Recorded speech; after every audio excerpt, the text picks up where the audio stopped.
Welcome back to another solo episode of the Illuminated Path podcast. And in today's episode, I'm going to be sharing all about how to more efficiently use your time and create a structure in your week, in your days that really feels more aligned to your energy. I put a poll out recently asking my community, what topic do you want to hear me talk about on these solo episodes? And this one came back as a high result in the voting that people wanted to know, how do we get more time, be more productive? And so this is definitely an area that I love to talk about, both as an entrepreneur, as a busy mom, and just something that I've been really focused on figuring out and hacking for myself. So I'm happy to share some of the things that I'm doing, and hopefully it inspires you to explore how you're using your time, how you think about your time, and how to call in less stress, less busy work, and overall more spaciousness in your calendar. So as I mentioned, if you are someone that's an entrepreneur or you're just a busy person, you constantly find yourself with a full plate, a full calendar, and you're looking to design your time and your spaciousness in a little bit more of a streamlined way, this episode is for you. So, I'm going to be sharing and breaking this down into four main things that I personally do when I think about productivity and time. And again, this is my experience. These are things that work really for me, but they're also things that I've taught and shared with a lot of my clients that I find to be really supportive when implemented. And you'll be surprised that some of these things are very simple, but they do have long lasting impact. So, the first thing that I do, or I guess the habit that I have around my time, is that I constantly look ahead. I constantly find a time, like probably in the mid month, so like 15th or so of the month, to look at the following month. And when I look at that following month, I do a few things, or I ask myself a few questions. So let's say, for example, we're in the middle of February. I'm going to already start to look at my March calendar. And as I'm looking at that March calendar, I'm first asking myself, how does this month feel for me? Am I excited about March? Does it feel full? Does it feel exciting at all? So that's the first thing I ask myself, just based off of looking at that month view on your calendar. The other thing I start to look at is, where do I have spaciousness? Where do I have free weekends? Where do I have days that there's nothing scheduled? And how can I really start to honor those times and protect them on my calendar? I noticed a few years ago that I was going through, a schedule that was just constantly full, right? I had tons of calls on my calendar. I had tons of meetings. I was going back and forth, a lot of drive time, a lot of commuting time. I had events every weekend, and it was just very full. And as I've really started to focus on, how do I more effectively use my time and in a way that feels good for me at this season of my life, that has been a huge piece of it. It's just looking at, like, where can I create white space on my calendar? I also obviously look at, are there holidays? Are there 3-day weekends? I have on my Google Calendar also the phases of the moon. So I always like to look at, when's the new moon? When's the full moon? How can I create, some rituals around that, or even just, planning for my own business around that, which I do a lot of events and programs and things around the moon. So I always like to be aware of where that is when I do look at my month ahead. And then finally, like, I find that it's really nice to also have certain things on my calendar that's a reminder. So for example, I'll have, the podcast release every 2 weeks. I'll have that on my calendar. I'll have, when I'm expecting certain amount of, like, payments, for example, payment plans. I'll take a look at, like, when there are certain deadlines for certain things. So I like to put those on my calendar as well, just to kind of get a view of, like, what does this whole month as a whole look like? And the goal of looking at it on the 15th or mid month of the previous month is that there's still time to adjust, to move things around, and then, as I mentioned before, protect certain days, protect certain weekends, rather than getting into the month already and being like, wow, I over scheduled myself. So that is the goal with this look ahead habit, is how do I not go into this pattern of always feeling busy and always feeling jam packed, and never having that time for, like, spontaneity and just like, hey, it's a free weekend. What do you feel like doing? Or even like a free day, right? A free day to just do what I feel like doing. That I think is a key part of this habit. And so that's the first. The second is thinking about how I actually structure my week and my day. And this is an exercise that I have been doing with my clients for many, many years. And a lot of people have done a version of an exercise where they think about their ideal day, right? What's your ideal day? What are you doing? Who are you with? What kind of activities are you doing? And that's all great, right? And typically people will have like an ideal day when they have to work and an ideal day when they don't have to work. But what I like to do when it comes to the structure of my week is start to look at how do I create certain days for certain things? So, for example, and I definitely know that, there's a little bit more flexibility with entrepreneurship where you can kind of schedule your days with more flexibility. However, this can apply to any job, any person. It's how do you, when possible, try to group certain type of tasks together, certain type of responsibilities together. And so what this looks like for me is that I love to keep my Mondays sacred. I have my Monday yoga class in the evening, but other than that, I like to have Monday really be my like CEO day. This is my admin day. This is the day that like I'm not taking calls, not taking meetings. And so I love to keep my Mondays just like an ease into the week. And I have found that to be super supportive. Even when I was working a corporate job, I always tried to have Monday be like a very intentional, slower, spacious day. I've worked with some people that have been able to work from home. And I always say, like, if you're able to work from home on Monday, like do Monday. If you're able to go in 4 days a week, have Monday be your off day, because that just allows more time from the weekend. But then everyone's energy on Monday, right? It's just coming back into the work week. And so how do you create some like self-care and just a more enjoyable start to the week? So I definitely like to keep my Monday sacred. I also like, for me personally, I have a mix of things that I'm doing, and a lot of what I do is around coaching. So I do try whenever possible to have my coaching calls on the same days. So for example, like Tuesdays and Thursdays would be my coaching days, where those are when I have my client calls. I actually do enjoy having them somewhat back to back so that I can really be in the zone. So I'll say, for example, 3 calls on a Tuesday, and I'll try to schedule them pretty close together so that I have a little bit of a break in between. But that to me, I like to get into that zone of like, I'm here, I'm locked in for my clients.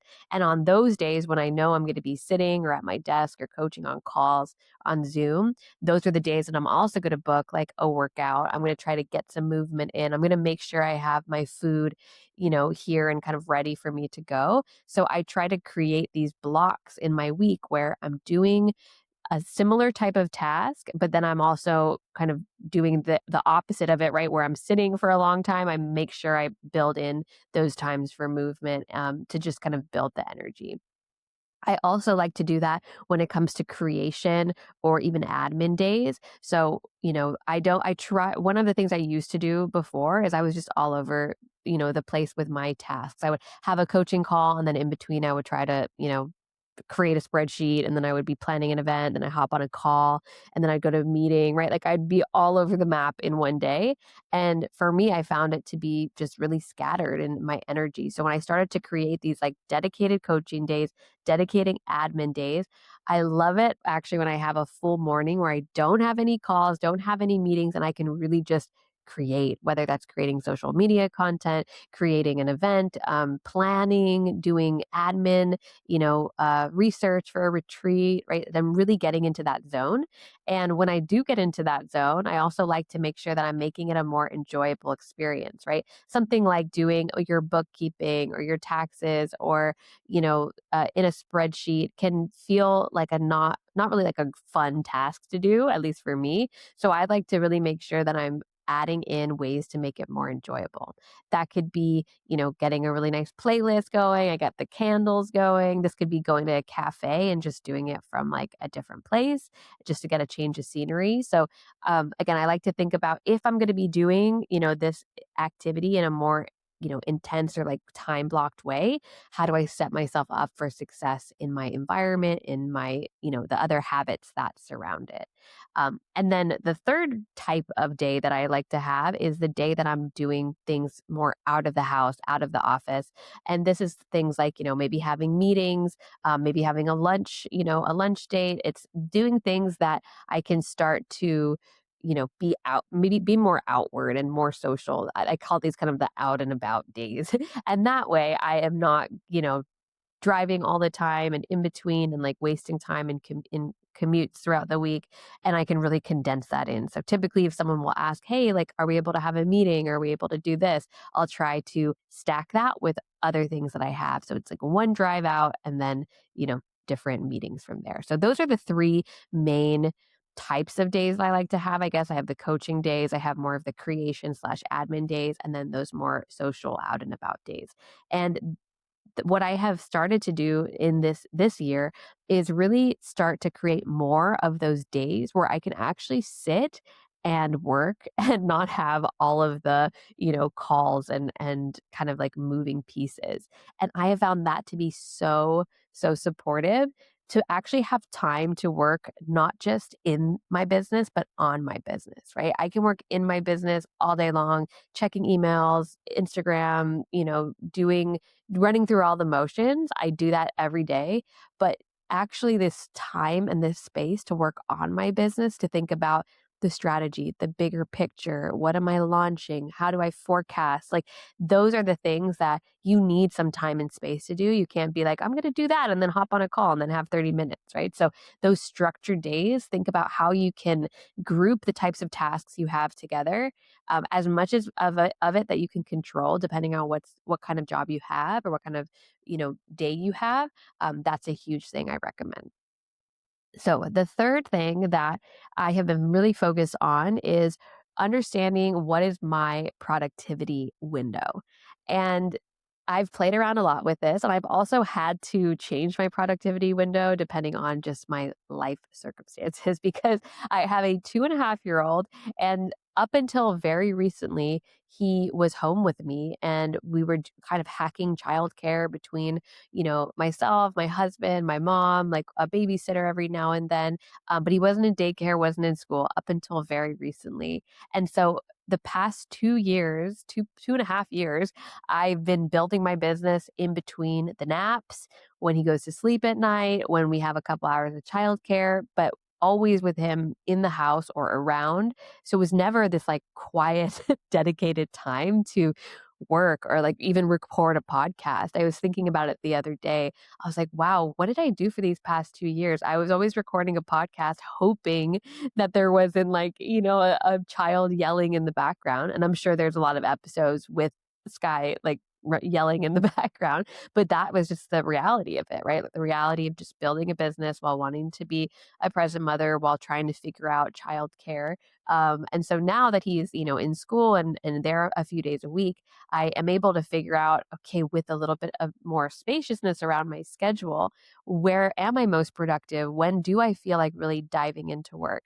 And I find right now, at least at this season, my most productive time is after I drop him off to school and I come back home and I can just get myself set up, right? I can get my water going, my coffee, my breakfast. I put my desk as like a standing desk for the morning.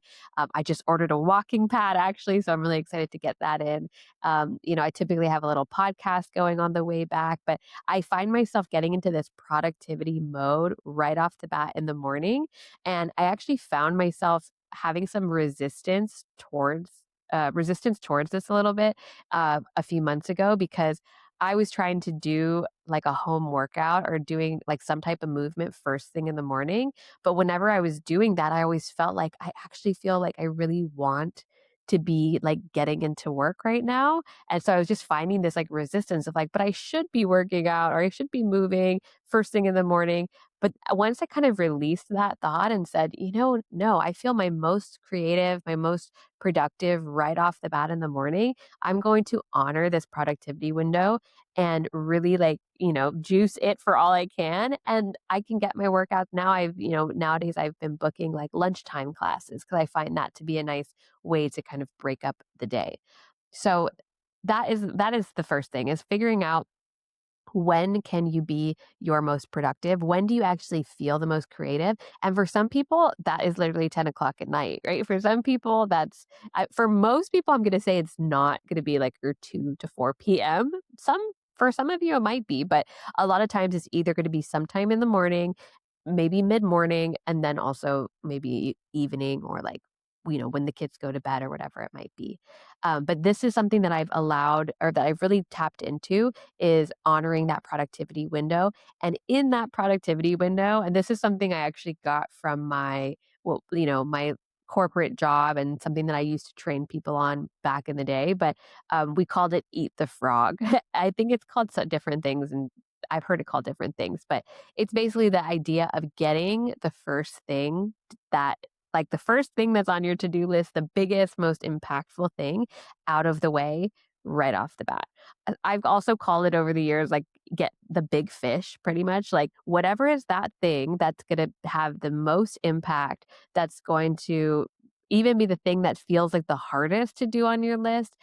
How can you get that done right off the bat versus going into this productivity window and then all of a sudden you're like 10 emails in and then you're in your social media or whatever it might be, and somehow you've done a lot of work but it's all sort of busy work or like responding is not necessarily, some of it might be urgent but for the most part it's not urgent, and there's like a lingering thing that like, I know I need to get to that, I know I need to do that. And there's a lot of psychology around like people who do this thing, like eat the frog first, do the big fish first, and just like the productivity that happens as a result of it, of like, I'm doing those high impact activities. This is so funny. It's actually an example of eating the frog is I knew today I have to record this solo episode.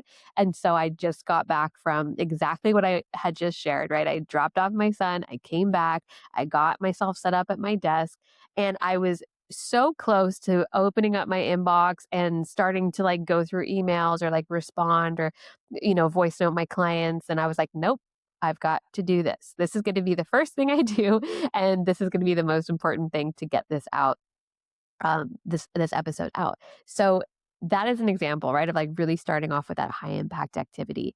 If there's not something like that where it's like, okay, I got to create this or I got to do this or like I got to, it doesn't have to always be this bigger creation. On days where I don't necessarily have that, I always look at how can I move my business forward in one small way. So this could be, for example, sending a couple follow-up emails to on a couple on things I'm waiting on to, for example, host an event or host a retreat, or maybe it's someone who said they were going to pay the deposit for something and I'm checking in to follow up, or maybe it's doing something that brings the business forward in some way. For me, that could be related to events, retreats, coaching, the podcast. But I really look at those high impact activities. So those can take a few minutes, right? If you sit down for 15 minutes with your coffee and send a couple follow up DMs or emails to, clients, that already can move the business forward in so many ways. I have been posting on my social media. I run my social media, I run my own account. And I am proud to say that I've pretty much posted every single day for like the past 6 years or so, maybe taking a couple days off here and there, but intentionally as well, also just to kind of like reset the algorithm or like let stories expire and so on. But for the most part, I've been very consistent with that over the past couple years. It's something I love to do. I actually really do love the social media side of it, but I try to not spend my time deep in it because I know I go in there for work, I go in there for personal. I find a lot of joy in how I've curated the accounts that are in there. Like I would say I have a healthy relationship with social media. That being said, part of that productivity window is I'm typically going to go on, the Wellness Instagram. I'm going to like feel into, okay, here's what I want to be sharing. Here's the vibe of the day. Here's like reposting certain things. But then I try to really pull back from there, right? I don't go in there and then all of a sudden I'm scrolling or looking at reels or anything. So part of that productivity window for me is like tapping into like, how do I start to, you know, get my energy out to the spaces that I need to, right? Checking in with my group programs, checking in with my clients, but not go down into like a rabbit hole of it. So that is going to be something to be mindful of as you have this short window where you do feel really connected and creative. And then not getting into that scroll, not getting into the doom scroll, not getting into the emails, and noticing how this productivity window changes over time. For some of you, it might be like always the same hours in the morning, but sometimes you might need to, it might actually be a good thing to try to do some work at a different time. Maybe it's like after, maybe you're working on your side hustle after work and like you really get into the zone, between 7 and 9 p.m., for example. Sometimes, I used to say like, oh, I used to feel bad for sometimes being on my computer at night. Like if you ever gotten a response from me at like 9 p.m. or something, for example, I used to be like, oh, why am I working at night? But then I started to switch the narrative of that. So like actually this was the times that I was, only able to work during the naps and, when my son was asleep. And I actually felt the most creative and the most connected to my work during those hours because I knew there were going to be like no distractions. I was going to have the time and the space for that. So thinking about productivity window. So far we've talked about three main sort of habits and hacks that you can start to explore. Looking ahead, structured days, productivity window. This final one is going to be pretty subjective, but I will share what has worked for me. And I can't tell you how many times this has come up with clients who are trying to use their time more effectively is we talk about like the to-do list. Where and how are you tracking the things that you have to do? For some people, like everything's on Google Calendar. For some people, it's literally a paper planner, right? Or like a real planner. For some people, it's like a mix of all different things. Some people have like a note on their phone. Other people are using, certain tools like Trello or just other, types of project or project management to-do list kind of tools. And so figuring this out for yourself is going to be a key of hacking your productivity because when you don't know what you actually have to do, what your goal is for the day, what are the things of like that are coming up in the week, and even those funny things like your life admin, like things that are not work related, just sort of more personal or admin related, having a place and a system for this is key. And that when I think of the thing that has worked for me the best for the longest, it is super simple. I have created, so on a calendar side, I use Google Calendar. I use, the Google Suite for everything. But I have my work calendar and that's the main calendar I use. So I'm not going back between like personal and work. I just have everything on my business or my work calendar. And that way I can just see one view of like what's happening that day, just in terms of like meetings and classes, events. As I said, I like put some like deadlines and things like that on there. But when it comes to what am I doing every day, I've seen some people that like time block every single minute of their calendar, which is beautiful and amazing if that's the system that works for you. For me, it's been super simple. It's started off as a Google Doc. Now it has moved into a Google Sheet just because I wanted a different view for it. But my process is that I had a Google Doc. I titled the Google Doc my word of the year, right? So it was always top of mind. And then I basically just created a little table for each day. So Monday, Tuesday, Wednesday, Thursday, Friday. And then I had the weekend days. And I broke it down into three columns or three rows, I guess, for each day. So for every day, I write down meet, complete, and create. And so for meet, even though I have, the calendar view of like, here's all my meetings, I still like to look at this to-do list every day as like just to get a view of the day. So for example, I might say, Monday, I have my 6 p.m. yoga class, I have this meeting, and I have this thing that I'm basically the meet section is anything I'm doing like that's scheduled. When I look at what I have to complete, these are going to be the like fast kind of to dos. These are going to be the quick things that I can do first thing in the morning, the quick wins. This is like send an email to this person, send a text to this person, follow up with this person, send this document, whatever it might be. These are those quick sort of admin items. So that goes under my complete section. And that makes it really easy for me to be like, okay, when I am ready to just crank through a couple of things admin wise, I know exactly what it is. And then my create section is typically going to be the bigger thing that I need to do that day. So for example, today on my create section is like record solo podcast. It's prepare the welcome guide for the Bali retreat. It's going to be design the deck for the masterclass that's coming up. These are going to be the things that are more creative, that you take a little bit more time. And so I basically open up my to-do list, which is it literally in a Google Doc and it has Monday, Tuesday, Wednesday, Thursday, Friday, meet, complete, and create for each of those days. I also like to put next to each day, like so Monday, I'll put the date. I'll also put, the intention for the day, or if there's like a word of the day or something that I can kind of use as my like guide. And then in addition to that, I also have just an ongoing list, right, of like life admin. So this is things like, schedule the dental appointment, register your car, taxes, whatever it might be.